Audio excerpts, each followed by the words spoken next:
मैं कल्पना वर्मा, आप देख रहे हैं सी न्यूज पर वक्त है न्यूज बुलेटिन का। आइए नजर डालते हैं न्यूज बुलेटिन पर। पुलिस अधीक्षक अंबेडकर नगर द्वारा शहर में हो रही चेन स्नैचिंग व लूट की घटनाओं की रोकथाम के मद्देनजर चलाए जा रहे सघन अभियान के अंतर्गत पुलिस ने न्योतरिया बाईपास हाईवे पर 2 लोगों को गिरफ्तार किया है, जिनके कब्जे से एक तमंचा, 315 बोर व 2 कारतूस जिंदा, 315 बोर मोहल्ला शासी नगर गुदाया व मोहल्ला हेडल कॉलोनी में महिलाओं के गले से लूटी गई जंजीर सोने की बरामद हुई है। अंबेडकर नगर पुलिस को उल्लेखनीय सफलता प्राप्त हुई है। एक खुलासे में कोतवाली पुलिस ने चेन स्नैचर्स के गैंग को गिरफ्तार किया है। विगत दिनों में कुछ चेन स्नैचिंग की घटना प्रकाश में आई थी, जिसमें कोतवाली क्षेत्र में मुकदमे लिखे गए थे और एक महिला टीचर के साथ में दुष्कर्म होने की घटना हुई थी। तो घटना के पश्चात टीम को लगाया गया उनकी गिरफ्तारी के लिए। तो आज उनके सतत प्रयास से 3 लोगों की गिरफ्तारी की गई है। दीपक वर्मा, ऋतु वर्मा और अनिल कुमार सोन। दीपक वर्मा और ऋतु वर्मा बरसाती पे महिलाओं को चेज करके उनकी टेंशन और 125,000 रुपये कीमत की उनकी चेन बरामद हुई, 30,000 रुपये की चेन बरामद हुई है और 40,000 रुपये की चेन बरामद हुई, 3 महंगी चेनें बरामद हुई है और एक अलग से रोल की धातु की ये बताते हैं कि कैसे मिला। एक तमंचा इनके पास वेपन भी रहता था कि कोई रेसिस्ट करे, फायरिंग भी कर सकते थे और जिस मोटरसाइकिल से ये वारदात करते थे वो मोटरसाइकिल की बरामद की गई। पूछे गए उन लोगों से पूछताछ की जा रही है और इनके द्वारा और जो घटनाएं की गई हैं उनके बारे में जानकारी की है। अंबेडकर नगर से सीनू संवाददाता धीरेन्द्र नाथ वर्मा के साथ शनि वर्मा की रिपोर्ट।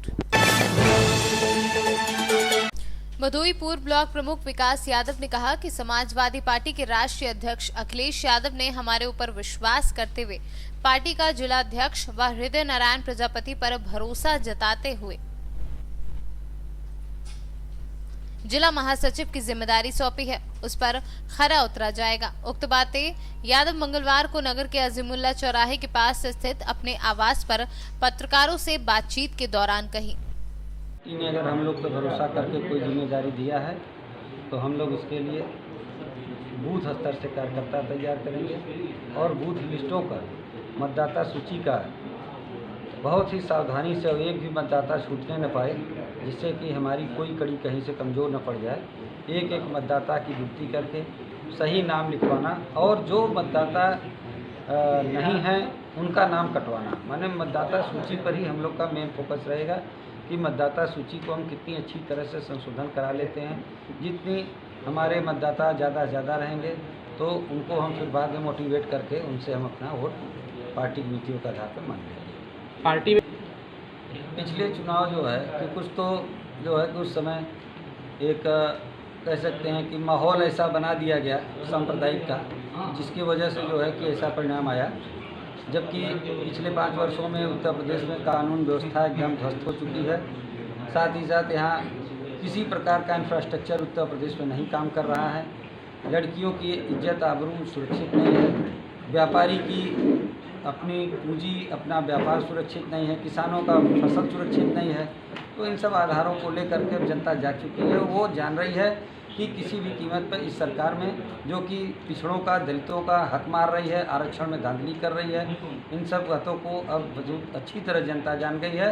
बशर्ते ये है कि हम लोगों को गांव-गांव जा कर के हर आदमी तक अपनी ये जो सरकार की नीतियां हैं इसको खोल करके बताना पड़ेगा कि ये नीति नहीं, ये कुनीति है।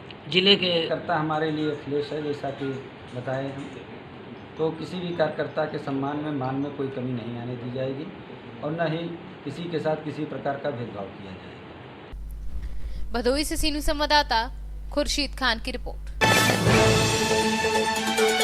भदोई नगर के पचभैया मोहल्ला निवासी पेंटर व डिजाइनर परवेज अहमद ने वॉलपेपर पर उप जिलाधिकारी आशीष कुमार मिश्रा का चित्र उकेर दिया और तस्वीर को उन्होंने एसडीएम को सौंप दिया। चित्रकार परवेज अहमद ने बताया कि लॉकडाउन के दौरान उप जिलाधिकारी आशीष कुमार मिश्रा ने काफी मेहनत की। उन्होंने गरीबों और असहायों की भरपूर मदद की थी। उनके द्वारा किए गए कार्यों से प्रभावित होकर उनका चित्र बनाया गया। एसडीएम को चित्र भेंट कर काफी गौरवान्वित महसूस किया जा रहा है। आपका नाम? परवेज अहमद। आपने एसडीएम महोदय का हैंड प्रिंटिंग करके उनके जो है चेहरे को बनाया, उनका चित्र बनाया। कैसे आपने बनाया कि कैसे आपके अंदर ये जागी कि हम एसडीएम साहब का चित्र बनाएं? एसडीएम साहब काम अच्छा कर रहे थे भदोही के अंदर। क्या काम? जैसे लोग गरीबों को मदद कर रहे हैं लॉकडाउन में और खुद बीमार हो गए थे, उसके बाद भी अगर कार्यकाल अपना संभाले, इसलिए मैं प्रभावित होकर उनका पेंटिंग बनाया। अच्छा। पहले मैं नरेंद्र मोदी जी का बनाया था जी। अब भी आगे भी बनाते रहेंगे। जो अधिकारी अच्छा काम करेंगे मैं उसका बनाऊंगा। अच्छा, एसडीएम साहब से आप बहुत ज़्यादा मुतासिर हुए जी कि इन्होंने बहुत अच्छा काम किया, इसलिए आपने बनाया। जी। और कुछ? और यही है कि मतलब अच्छा लोग काम करते हैं, अच्छा लोगों का बनाता है। भदोही से सीनू संवाददाता खुर्शीद खान की रिपोर्ट। थाना कोतवाली नगर क्षेत्र के अंतर्गत एक व्यक्ति को गोली लगने से घायल हो जाने के संबंध में क्षेत्राधिकारी सदर ने दी जानकारी। सर, ये अम्बेडकर चौराहे के पास किसी को गोली लगने की सूचना है। पूरा क्या प्रकरण है सर? देवेंद्र तिवारी निवासी अम्बेडकर चौराहा कोतवाली नगर द्वारा थाने पर अपने बेटे सोनक तिवारी के साथ आकर बताया गया कि इनके बेटे को छत पर किसी ने पैर में गोली मार दी है। इस सूचना पर इलाज के लिए तत्काल मजरूर को जिला अस्पताल भिजवाया गया। घटनास्थल का निरीक्षण किया गया है। घटनास्थल के बगल में ही देवेंद्र तिवारी की लाइसेंसी राइफल मिली है। इस बात की संभावना है कि मजरूर को गोली इसी राइफल से लगी है। मजरूर के परिजन द्वारा अभी तक कोई तहरीर नहीं दी गई है। तहरीर प्राप्त होते ही अग्रिम वैधानिक कार्रवाई की जाएगी। गोंडा से सीनू संवाददाता सावित्री चौधरी की रिपोर्ट। रानीपुर में टूटी 150 वर्ष पुरानी परंपरा, नहीं मिल सके रघुनाथ जी एवं किशोर जी महाराज। नगर में लगभग 150 वर्षों से चली आ रही प्राचीन परंपरा कोरोना वायरस के चलते टूट गई है। इस वर्ष भगवान का जल विहार मंदिरों परिसरों में ही संपन्न हुआ, जिससे हर वर्ष विमानों में मिलने वाले रघुनाथ जी किशोर जी नहीं मिल सके। देश में चल रहे कोरोना वायरस का असर जहां इंसानों पर पड़ रहा है, वहीं इससे तमाम परंपराएं भी टूटी हैं। रानीपुर में जल विहार की रात जब श्री रघुनाथ जी एवं किशोरी जी विमान में सवार होकर मुख्य बाजार में पहुंचते थे, तो दोनों विमानों का भक्तगण डोल कराते थे। वहीं बाजार में हनुमान जी मंदिर के सामने दोनों विमानों का मिलान किया जाता था। लोग बताते हैं कि रघुनाथ जी और किशोर जी महाराज जल विहार के दिन आपस में मिलते थे। ये परंपरा 150 वर्षों से पुरानी बताई जा रही है। सर, क्या नाम आपका? हमारा कैलाश नारायण निकला रानीपुर। जो मेला जल विहार का विमान निकले थे, इसमें बारे में आप क्या कहेंगे? यहाँ पर रानीपुर में सभी लोगों में बहुत ज़्यादा मायूसी छाई हुई है। विमान नहीं निकले हुए हैं, तो सभी लोग एक असमंजस ऐसा क्यों हुआ, सरकार के द्वारा क्यों किया गया? भगवान का काम होने के कारण भी आप असमंजस फैला सकते हैं। तो कितनी मायूसी छाई हुई है हमारे यहाँ रानीपुर के अंदर। कोई देखने वाला सुनने वाला नगर में कोई जो सजावट नहीं हुई है, ना कोई लाइट व्यवस्था हुई है रात में, ना विमान निकले हैं।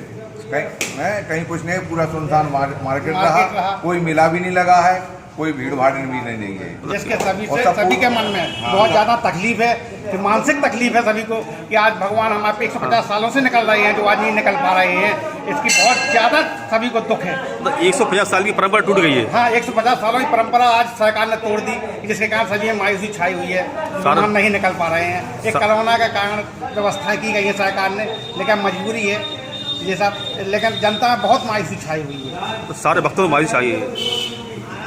नगर में सजावट भी नहीं हुई है। हाँ, नगर में कोई सजावट भी नहीं हुई है, ना कुछ हुआ है, ना मेला लगा हुआ है, ना कोई दुकानदार आए हैं। दुकानदार भी परेशान है अपनी रोजी रोटी के लिए कि आज मेला नहीं लगवा पाए। हर साल ही बहुत सजावट होती थी, मेला भी लगता था, आदमी की रोजी रोटी चलती थी।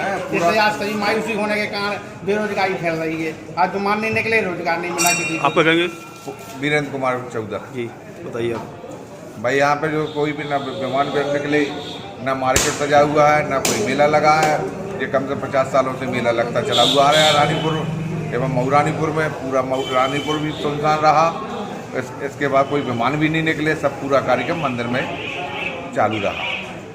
हम बात कर रहे हैं रानीपुर के वरिष्ठ पत्रकार माननीय मनमोहन लटोड़िया जी से। लटोड़िया जी, इस बार जो विमान नहीं निकले, आखिर इसमें सरकार का योगदान सभी मंदिरों ने क्या कैसा है? इसमें क्या है कि ये लॉकडाउन चल रहा है, इसमें जो है चाहे मुहर्रम हो चाहे जल विहार हो, सभी पे सरकार ने रोक लगाई है। ये तो जल विहार मेला तो ये है कि 150 वर्ष पुराना ये परंपरा कोरोना वायरस के टूट गया है। जो है प्रत्येक विमान को मंदिर में ही विहार किया गया, यहीं आरती हुई, यहीं पूजा हुई, यहीं दर्शकों ने भगवान के दर्शन किए। इसके बाद लोगों को कष्ट जरूर है कि इतना पुराना जो डोल होते हैं बुंदेलखंड में प्रसिद्ध है रानीपुर के डोल, जो किशोर जी और रघुनाथ जी बाजार में डोलते हैं। एक गहोई समाज का विमान होता है, एक ब्राह्मण समाज का। ये दोनों जो है 2 घंटे डोलने के बाद एक हनुमान जी का मंदिर है, उनके समक्ष दोनों के डड़ा मतलब विमान और विमान टकराए जाते हैं। इसके बाद ये बहुत बड़ा शुभ संकेत माना जाता है। तो इस कोरोना वायरस ने भी ये रिकॉर्ड तोड़ दिया है, लेकिन सरकार की मंशा के अनुरूप ये चलना हम सभी लोगों का कर्तव्य है और चल रहे हैं। इसलिए विमान मंदिर के प्रांगण में रखा गया है और क्रमशः सोशल डिस्टेंस का पालन करते हुए हम लोगों ने विधिवत पूजा अर्चना की है और भगवान से क्षमा याचना की है कि ऐसा समय अब आइंदा ना आए, ताकि सुख शांति से मेला जल विहार महोत्सव संपन्न हो सके। यहीं पर सब लोगों की आरती पूजन वंदना सब लोग कर रहे हैं। बिहार यहीं पर हुआ, बिहार भी यहीं होके कराया है, जल विहार है इसी यहीं पर मनाया गया है। शासन की गाइडलाइन के अनुसार जल विहार महोत्सव हम लोगों ने मनाया है और हम लोग जो है शांतिपूर्वक और सरकार की सभी नीतियों का पालन करते हुए अपने ब्राह्मण समाज की रघुनाथ जी महाराज की शोभा में सब लोग संग और सर आप कुछ कहेंगे? इस वर्ष का जल विहार महोत्सव उत्तर प्रदेश सरकार की गाइडलाइन के अनुसार रघुनाथ जी प्रांगण में मनाया गया। कोई भी भीड़ भाड़ का आयोजन नहीं किया गया। पूजा पद्धति पूरी विधि विधान से किया गया है। हमारे सभी समाज के लोग क्रमबद्ध तरीके से आगे अपना पूजन अर्चन कर रहे हैं, जिसमें शासन के नियमों का अवहेलना न हो, हमारी परंपरा यथावत जारी रहे। रानीपुर से सीनू संवाददाता चंदू रायन की रिपोर्ट। बुलेटिन में फिलहाल इतना ही। बाकी देश और दुनिया से जुड़ी बड़ी खबरें जानने के लिए विजिट करें हमारी वेबसाइट cnewsbharat.com पर और अपडेट रहने के लिए प्ले स्टोर से डाउनलोड करें सी न्यूज़ भारत ऐप। बने रहिए सी न्यूज़ के साथ, हर खबर आपके साथ आपके हाथ।